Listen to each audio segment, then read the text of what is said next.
দর্শক, ঐকমত্য কমিশনের সাথে জামাত ইসলামের বৈঠক শেষে ব্রিফিং চলছে। আমরা সরাসরি যুক্ত হচ্ছি সেখানে।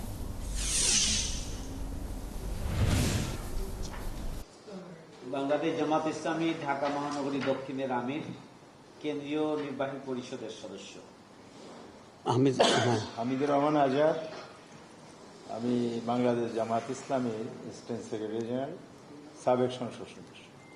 আমি মিয়া গোলাম পরোয়ার, বাংলাদেশ জামাত ইসলামের সেক্রেটারি জেনারেল, সাবেক সংসদ সদস্য।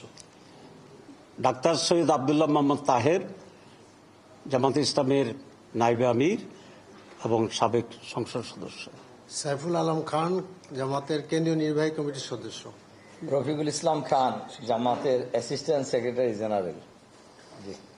হাসানুল মাহবুব জুবায়ের, সহকারী সেক্রেটারি জেনারেল। আমি তো শিশির মানির, আমি সুপ্রিম কোর্টের আইনজীবী, ঢাকা মহানগরীর উত্তরের মজলিস সভার সদস্য। তো সাংবাদিক বন্ধুগণ, আজকে আমরা প্রায় 5:15 পর্যন্ত আলোচনা করেছি। আমাদের আলোচনা অসমাপ্ত আছে। আরেকটি সুবিধাজনক দিনে আমরা ইনশাল্লাহ আবার আলোচনা মিলিত হব এবং আলোচনা যদি সেদিনও শেষ না হয়ে অব্যাহত থাকবে। যেহেতু আমরা খুব ডিটেলস এবং বিস্তৃত আলোচনা মত বিনিময় করছি, আমরা খুব তাড়াহুড়া করছি না, এই জন্যে যে বিষয়গুলো পটেনশিয়ালি বেরিয়ে আসা উচিত এবং একটা সিগনিফিক্যান্ট রিফর্ম যাতে হতে পারে, আমরা সেই লক্ষ্যকে অর্জন করতে চাচ্ছি। যারা ঐকমত্য কমিশনের যারা আছেন তারাও অত্যন্ত ধৈর্য সহকারে এই আলোচনা করছেন এবং তাদেরও লক্ষ্য একই রকম যে আমরা ঐকমত্যের ভিত্তিতে জাতির জন্য অতি গুরুত্বপূর্ণ এবং প্রয়োজনীয় রিফর্ম যেটি সেখানে আমরা পৌঁছতে পারি। আজকে অনেকগুলো বিষয় আলোচনা হয়েছে। কিছু কিছু বিষয়ে আমরা একমত হতে পেরেছি, কিছু কিছু বিষয়ে আমরা নিজেরা প্রস্তাব দিয়েছি, সেটা ওনারা বিবেচনার জন্য সেটা কনসিডার করছেন। কিছু কিছু বিষয়ে আমরা আরও আলোচনা প্রয়োজন, সেজন্য এটাকে আমরা পেন্ডিং করেছি, রেফার করেছি ফর দ্য নেক্সট ডে, যেদিন আমরা আবার ডিসকাশন করব। যে কয়েকটি বিষয়ে আমরা একমত হয়েছি তার ভিতরে একটি গুরুত্বপূর্ণ বিষয় হচ্ছে প্রধানমন্ত্রী 2 বারের বেশি একই পদে থাকতে পারবেন না। এর মানে হচ্ছে কোনো প্রধানমন্ত্রী কনজিকিউটিভ 10 ইয়ার্স এবং এর থাকতে পারবেন এবং এরপরে আর কন্টিনিউ করতে পারবেন না। 2 নম্বর, আমরা একমত হয়েছি যে আমরা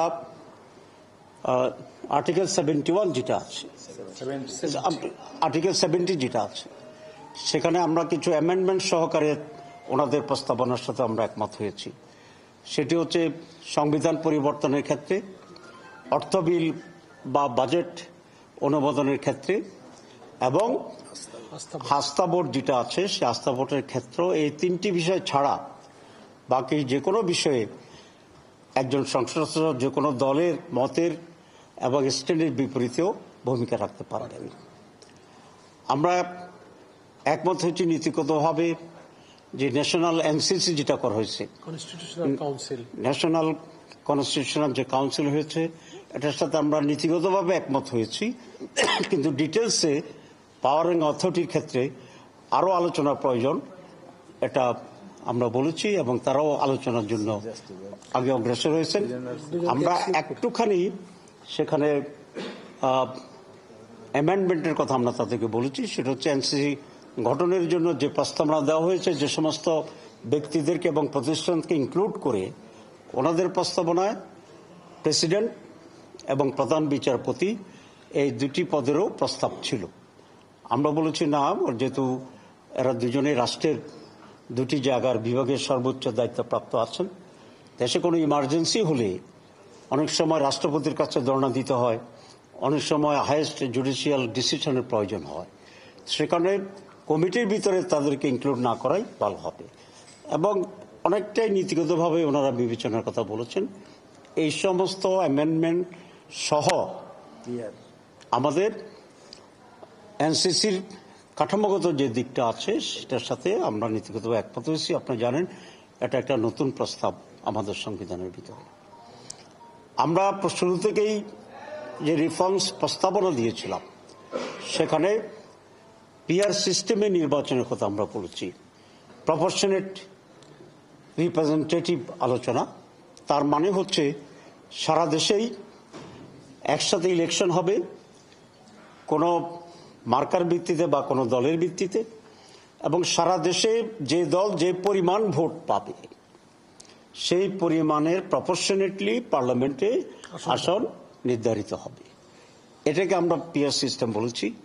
এবং আমরা মনে করি বাংলাদেশের নির্বাচনে যে দুর্নীতি হচ্ছে, জবরদখল হচ্ছে এবং ভোটবিহীন নির্বাচনের যে রেজাল্ট হচ্ছে, এটি তখন বন্ধ হয়ে যাবে এবং টাকার খেলাও এখনো বন্ধ হয়ে যাবে। এটা পৃথিবীর 60-রও বেশি দেশে এখন প্র্যাকটিস হচ্ছে এবং দু একটি কোশ্চেন ছাড়া বা দিক ছাড়া মোটামুটিভাবে এটা ইফেক্টিভ বলেই সারা দুর্নীতি প্রমাণিত হচ্ছে। আমরা বাংলাদেশের এই প্রেক্ষিতে গত 3 সেশনের নির্বাচনকে সামনে রেখে যে অভিজ্ঞতা আমাদের হয়েছে, এটা থেকে উত্তরণ ঘটানোর জন্য আমরা মনে করি পিআর পদ্ধতির নির্বাচনটি বাংলাদেশের জন্য উত্তম হবে এবং অনেক ঝামেলা থেকে, নেগেটিভস থেকে আমরা পরিত্রাণ পেয়ে যাব, আমরা এটা আশা করি। আরেকটি বিষয় আমরা একমত হয়েছে, যেটা নতুন ভাবে সংবিধানের সংযোজন করার জন্য, সেটা হচ্ছে bicameral system in the election. সেটা হচ্ছে উচ্চ কক্ষ থাকবে, নিম্ন কক্ষ থাকবে এবং পার্লামেন্ট যেটা এখন যেটা আমরা যে সিস্টেমে যাচ্ছি, এটা নিম্নকক্ষ হবে এবং তারপরে আরেকটি উচ্চ কক্ষ থাকবে, যেটা কোনো কোনো দেশে সিনেট নামেও এটাকে অভিহিত করা হচ্ছে। সুতরাং this is nothing new in the world, but it is new for Bangladesh. আমরা ক্ষমতার ব্যালেন্সের জন্য আমরা এই পদ্ধতিতেও আমরা এগিয়ে করছি। আরও বেশ কিছু ইস্যু আছে, আমরা আপনাদেরকে বলেছি, যে আমরা বলেছি, ওনারা বলেছেন, কিছু ক্লারিফিকেশন দরকার, কিছু সংযোজন দরকার, কোনো জায়গায় ছোটোখাটো একটু বিয়োজন দরকার, তাহলে একমত হওয়া যাবে। সেগুলোকে আমরা নেক্সট আলোচনায় আমরা নিয়ে আসবো এবং ওনাদেরও মত, আমরাও ঐকমত এক্ষেত্রে যে আজকে মিটিং অত্যন্ত ফ্রেন্ডলি হয়েছে, লাইভলি হয়েছে, পটেনশিয়াল হয়েছে, এফেক্টিভ হয়েছে। আমরা আশা করি ইনশাআল্লাহ